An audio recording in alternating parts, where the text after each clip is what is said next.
traditionally for me, I like to try to keep things simple in my remarks, and I like to share a story to warm us up a little bit and get us thinking about the themes of the holiday, and to be able to progress a little deeper tomorrow and then a little deeper the next day. I hope you will join us for all 3 of those services and have that experience of being able to go on a journey with us, a spiritual journey, where we can pray together in community and learn and grow together. We have some really special services planned, and I'm really excited about sharing that with you. So tonight, a story, and here it is. One day, a farmer was working in his field, and he heard a terrible crash and then a splash, followed by loud braying and other noises. The farmer ran across the field, and he found his most precious donkey had gotten out of the barn and had fallen into the well. It was a very deep well, and there was no way for the farmer to lift the donkey out. The farmer called to his neighbors to help him. They came by, they looked at the donkey, they looked at the deep walls of the well, and they had an idea. The idea of tying a rope around the donkey and then trying to hoist the donkey out of the well. Now that made sense to me. Our engineers out there may have different opinions on this particular solution to this problem. This is not your story. So what happened? The farmer's neighbors went and they got rope and they tried to loop it around the donkey. But try as they might, they couldn't get the rope into the water and then around the donkey. They couldn't see well to the bottom, and the well was too deep. It was getting toward late afternoon, and the farmer's neighbors didn't have any other ideas. Plus, they needed to go home. What could they do? One neighbor suggested that the donkey couldn't be saved.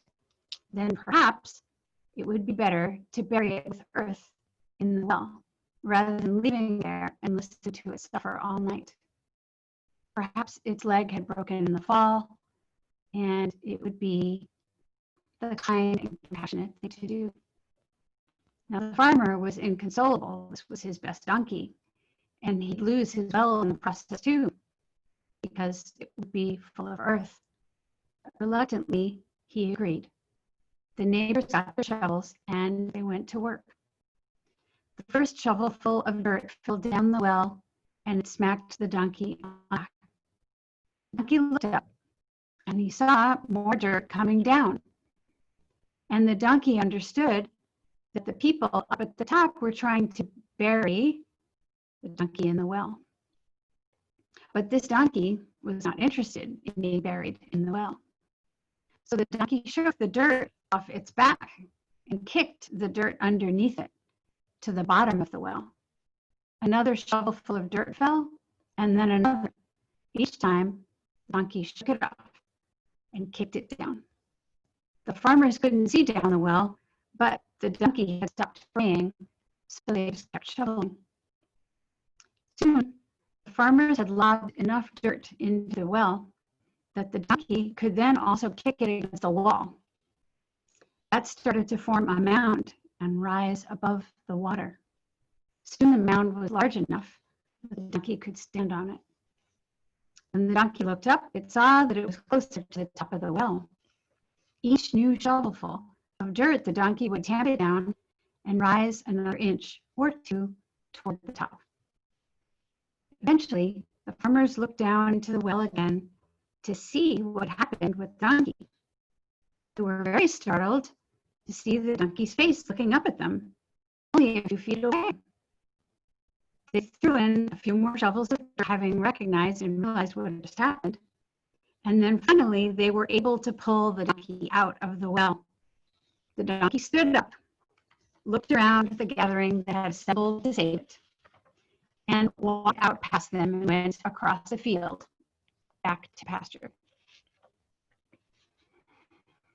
What is the lesson of this story?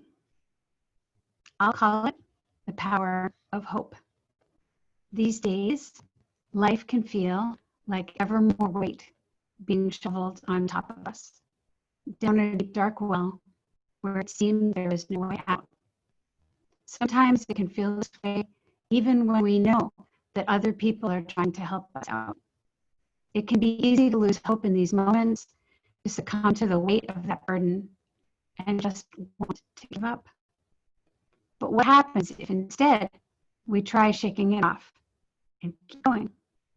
What happens if instead we choose to hold even just a little bit of hope? Choose to look up instead of down. What might we see with our heads held up high? And what might that enable? We may find that hope actually offers us a path out of the muck and into the next chapter of our lives, whatever that may be. Remembering hope may be the one thing that helps us grow and move forward, rather than getting stuck and bogged down where we are. Some of you already know that I do a lot of spiritual work in Judaism, and I like to talk about spiritual tools that I use, and some of you are already familiar with that too, and I like to share them. I think we need our spiritual tools now more than ever, and we have great ones in Judaism. And hope is a really great one to hold over these days of awe, which are, after all, time for taking stock in our lives and thinking about where we are headed and where we also may be stuck. I'd say it's also a very powerful tool more generally for facing these times of despair, distrust, and upheaval that we live in.